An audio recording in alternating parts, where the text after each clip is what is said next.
Syro Malabar സഭയിൽ ഭിന്നിപ്പിന് popular front പദ്ധതിയിട്ടെന്ന archbishop Mar Andrews Thazhath കുർബാന തർക്കത്തിൽ കുൽസിത ഇടപെടലുണ്ടായി. സഭയെ ഭിന്നിപ്പിച്ചു തകർക്കാൻ പോപ്പുലർ ഫ്രണ്ട് ശ്രമിച്ചു.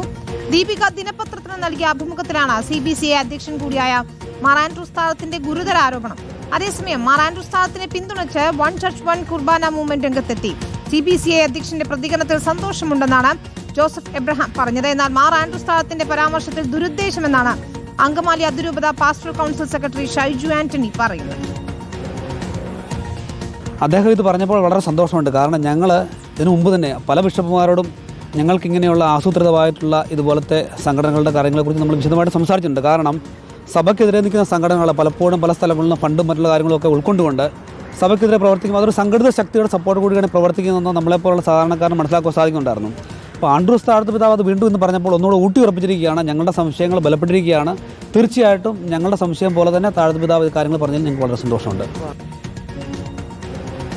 സീറോ മലബാർ സഭയിൽ ഇപ്പോൾ ഒരു സമാധാനമുണ്ടായിരിക്കുന്ന ഒരവസ്ഥയിൽ, ലിറ്റർജി കാര്യത്തിലൊക്കെ പരസ്പര സമവായം ഉണ്ടായേക്കുന്ന ഒരവസ്ഥയിൽ ആൻഡ്രൂസ് മെത്രാന് സിനഡിനകത്ത് ചില ബിഷപ്പുമാരുമായുള്ള പടലമണക്കം വർദ്ധിപ്പിച്ച് ഇവിടുത്തെ സമാധാന അന്തരീക്ഷം കളയാൻ വേണ്ടിയിട്ടുള്ള ഒരു കുൽസിത ശ്രമം ആൻഡ്രൂസ് മെത്രാൻ്റെ ഭാഗത്തു നിന്നും ഉണ്ടായി എന്ന് പറയാതിരിക്കാനാവില്ല. സീറോ മലബാർ സഭയിൽ ഭിന്നിപ്പുണ്ടാക്കാൻ വേണ്ടി പോപ്പുലർ ഫ്രണ്ട് ശ്രമിച്ചതാണ് എന്ന് പറഞ്ഞാൽ ആദ്യം മനസ്സിലാക്കേണ്ട ഒരു കാര്യം, ഈ ആരാധനാക്രമ തർക്കം ഇന്നുണ്ടായതല്ല. സീറോ മലബാർ സഭയിലെ ആരാധനാക്രമ തർക്കം സീറോ മലബാർ സഭയായി രൂപപ്പെടുന്നതിന് മുമ്പുണ്ടായതാണ്. സജോ ദേവസിയും അർജുൻ മട്ടന്നൂരും ലെബി സജീന്ദ്രനുമാണ് വിശദാംശങ്ങളുമായി ചേരുന്നത്. ആദ്യം സജോയിലേക്ക് പോയാൽ, സജോ, ഈ അഭിമുഖം ഇപ്പോൾ വലിയ ചർച്ചയാവുകയാണ്. അപ്പോഴും ഒരു സംശയം ബാക്കിയുണ്ട്. സിറോ മലബാർ സഭയിൽ ഭിന്നിപ്പുണ്ടാക്കാൻ എങ്ങനെയാണ് പോപ്പുലർ ഫ്രണ്ട് പദ്ധതി ഇട്ടിരിക്കുന്നത്? ആർച്ച് ബിഷപ്പിന്റെ ആരോപണത്തിന് പിന്നിൽ എന്താ? വിനീത, സഭാ ദിനപത്രമായ ദീപികയ്ക്ക് നൽകിയ അഭിമുഖത്തിലാണ് ഗുരുതരമായ ആരോപണം CBCയുടെ അധ്യക്ഷനും ഒപ്പം സിറോ മലബാർ സഭയുടെ പെർമനന്റ് സിനഡ് അംഗം കൂടിയായ ആർച്ച് ബിഷപ്പ് മാർ ആൻഡ്രൂസ് താഴത്ത് ഉന്നയിക്കുന്നത്.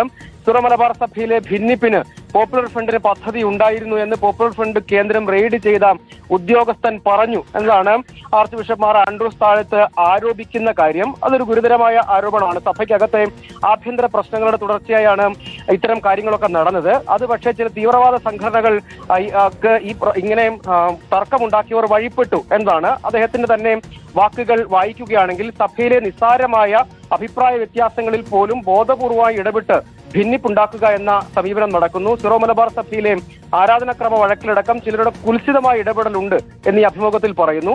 അടുത്ത പരാമർശം, പോപ്പുലർ ഫ്രണ്ട് റെയ്ഡ് ചെയ്ത ഒരു ഉദ്യോഗസ്ഥൻ പറഞ്ഞതനുസരിച്ച് അവരുടെ പദ്ധതികളിൽ ചിലത് സിറോ മലബാർ സഭയിൽ ഭിന്നിപ്പുണ്ടാക്കുക എന്നതായിരുന്നു എന്നും ഇതിൽ പറയുന്നു. കാരണം ഏറ്റവും സംഘടിച്ചു നിൽക്കുന്ന സഭാ വിഭാഗത്തെ ഭിന്നിപ്പിച്ച് വഴക്കടിപ്പിച്ച് തകർക്കാം എന്ന് കണക്ക് കൂട്ടിയിരുന്നു അത്രേ എന്നൊരു ഉദ്യോഗസ്ഥൻ പറഞ്ഞതായാണ് ഈ അഭിമുഖത്തിൽ പറയുന്ന കാര്യം. അത് വളരെ പ്രധാനപ്പെട്ട ഗുരുതരമായ ആരോപണമാണ്. സിറോ മലബാർ സഭയിലെ കുർബാന തർക്കം നാളുകളോളം തുടർന്നിരുന്നു. പക്ഷെ ഇപ്പോൾ ഒരു സമവായ ഫോർമുല ഉണ്ടാക്കിയിട്ടുണ്ട്. പക്ഷെ എപ്പോഴും ആ തർക്കത്തിന്റെ ബാക്കി അലയൊലികൾ തുടരുന്നുണ്ട് എന്നാണ് ശ്രദ്ധേയമായ കാര്യം. അങ്ങനെ വരുമ്പോൾ ബാഹ്യ ഇടപെടലുണ്ട് എന്ന ആരോപണം ഉന്നയിക്കുന്നു. അതിൽ തീവ്രവാദ സംഘടനകളടക്കം ഇത്തരം ആളുകളെ സ്വാധീനിച്ചു എന്നുകൂടി അദ്ദേഹം ഉത്തരവാദിത്തപ്പെട്ട പദവിയിലിരുന്ന് ആരോപിക്കുകയാണ് എന്നാണ് ഇതിലെ പ്രധാനപ്പെട്ട കാര്യം. ശരി, ഏതായാലും വലിയ രീതിയിൽ ചർച്ചയാകും ഈ പ്രതികരണം എന്ന കാര്യത്തിൽ തർക്കമില്ല. അർജുൻ മട്ടന്നൂരും ലെബി സജീന്ദ്രനും കൂടി ചേരുകയാണ്. അർജുൻ, ഇതിലിപ്പോൾ വിമതരുടെ പ്രതികരണം വരുന്നത് എന്താണ്? ഈ സഭയിലെ തർക്കങ്ങൾ അതൊരു ഭാഗത്ത് നിൽക്കുമ്പോൾ പോപ്പുലർ ഫ്രണ്ടിന്റെ ഇത്തരത്തിലുള്ള കുൽസിത ഇടപെടൽ എന്നുള്ള ആരോപണത്തിൽ എങ്ങനെയാണ് പ്രതികരണങ്ങൾ വരുന്നത്?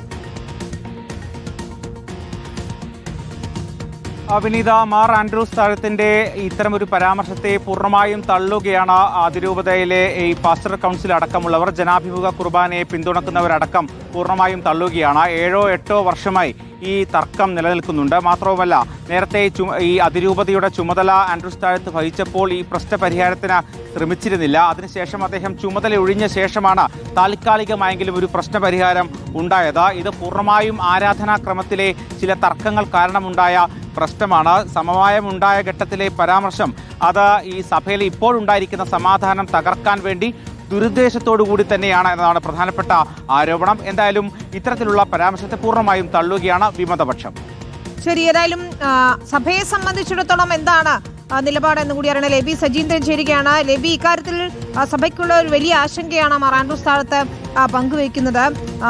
സഭയിലുള്ള അല്ലെങ്കിൽ മറ്റു പിതാക്കന്മാരുടെയൊക്കെ പ്രതികരണം എന്താണ് ഇതിൽ വരുന്നത്?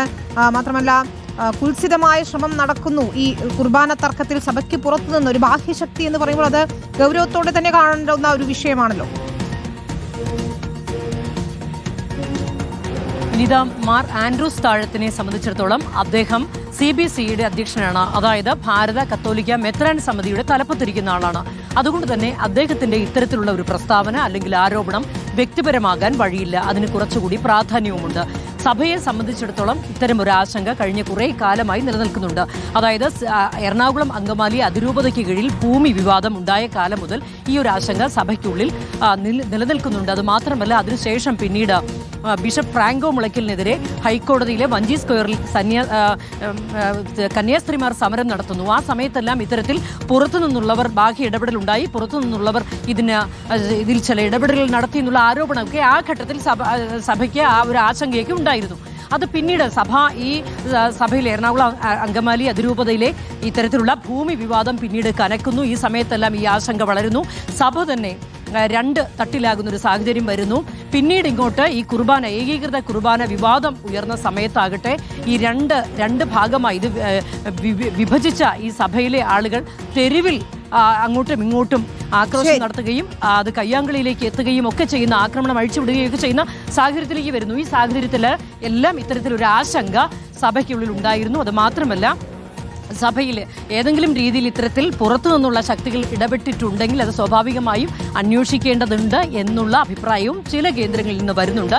ഏതായാലും ഇതിൽ ഔദ്യോഗികമായ പ്രതികരണങ്ങൾ മറ്റ് ബിഷപ്പുമാർ നൽകിയിട്ടില്ല എങ്കിൽ പോലും സഭയ്ക്ക് ഇത്തരത്തിൽ ഒരാശങ്ക കഴിഞ്ഞ കുറച്ച് കാലങ്ങളായി ഉണ്ടായി എന്ന് വേണം മനസ്സിലാക്കാൻ.